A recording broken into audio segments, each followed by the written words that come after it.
Welcome back to Switzer on Sky News Money. In recent times, Australian companies have become the flavour of the decade for Chinese travellers and then Chinese consumers in China. With companies like Blackmores attracting a lot of business there, we all know this is the case. But what happens when companies might have some challenges with Chinese regulations or whatever?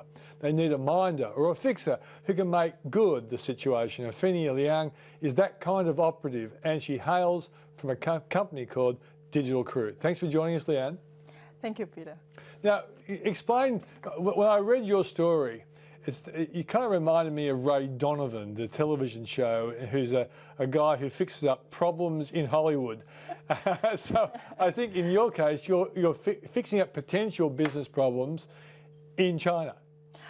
Well, definitely. We're helping a lot of Australian companies to get to China. Yeah. And so, give us an example maybe of a company.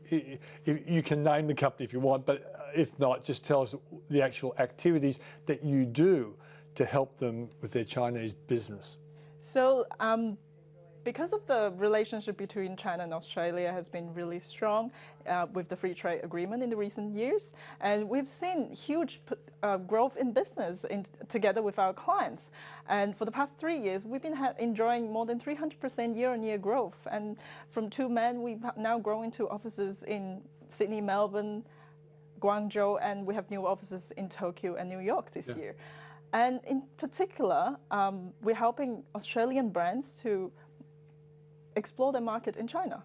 So can you give us an example of a company that you've worked with to do exactly that? So we work across many different industries, including education, for example, UTS, and across other industries such as property development, Fraser's Property, as well as food and beverage and consumer goods, such as retailers such as Chemist Warehouse. Yeah, okay. So are you called in when there are problems, or are you called in when people want to develop the market? Like they might have got a foothold in the market, but they realise they need a much wider exposure to the Chinese buyers. We realise that clients come from different stages of their marketing in China.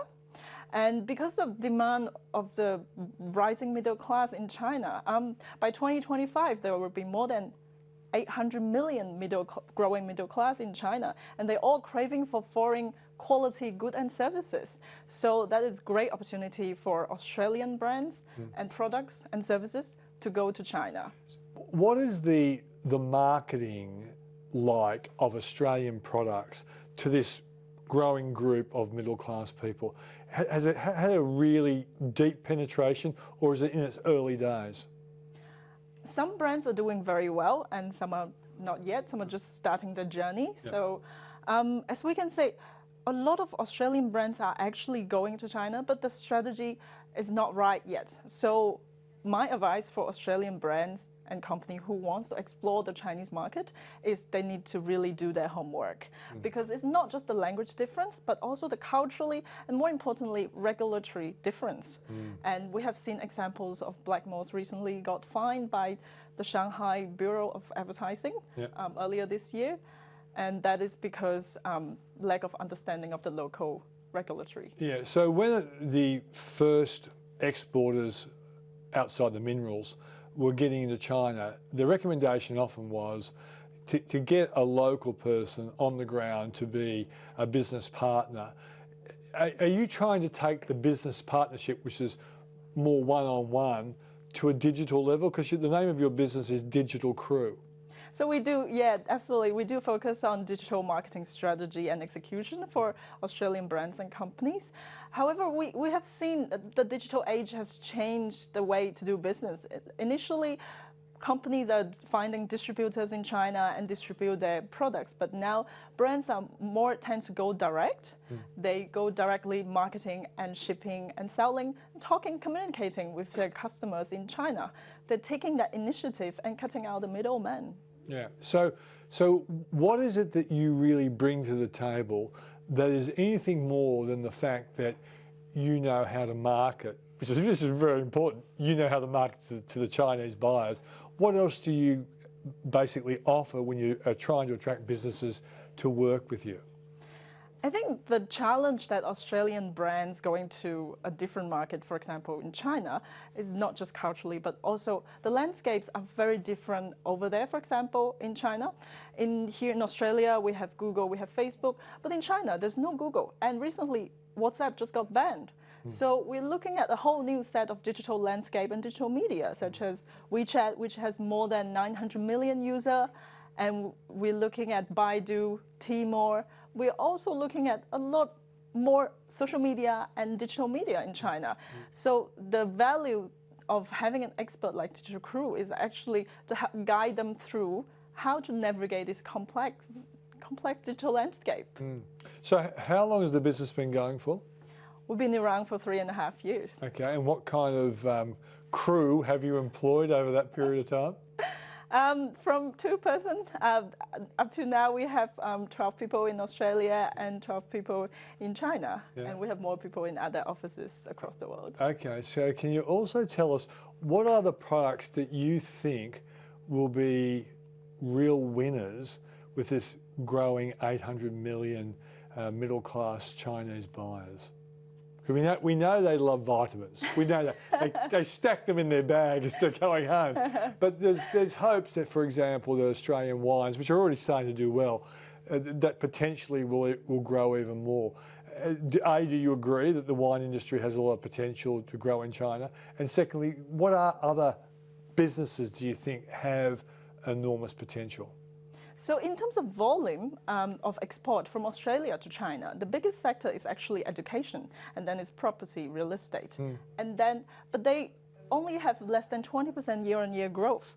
So the fastest growing segment is actually food and health industry, which you mentioned, including the wine and the health supplements. And there are furthermore into different aspects of food and beverage. And also, when someone is taking a product to the Chinese market, do you make an objective assessment about the calibre of even the packaging? Because I know that there is actually a university in Melbourne which actually has a division helping Australian exporters understand that, like, purple and gold works really well in China. I think we need to take a step back to understand what is the target audience that we want to target. We're talking about, in Australia, we have 26 million population, but that's only a size of Shanghai, which is only one city in China. So when we're talking about going to China, it's not about the whole country. It's about understanding who are your customers, who do you want to target, and then you tailor the brand, the marketing strategy, and also your operational towards those target audience. Okay. And so not necessarily gold or yellow. Yeah. Okay. Too predictable, eh? But I guess the next question is, who then are your customers? You've mentioned some to date, but when you're marketing your business to Australian businesses, you know, what are we talking?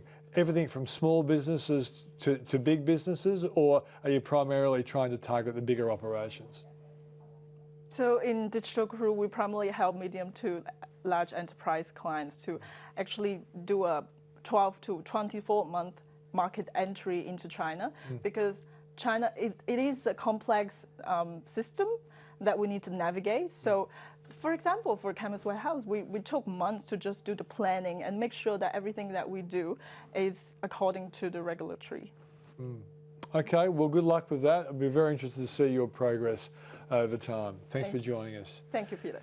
Okay, so coming up after break, Anne Anderson of UBS Global Asset Management will join me to discuss why economists are so divided over the direction of interest rates. All those details coming up next.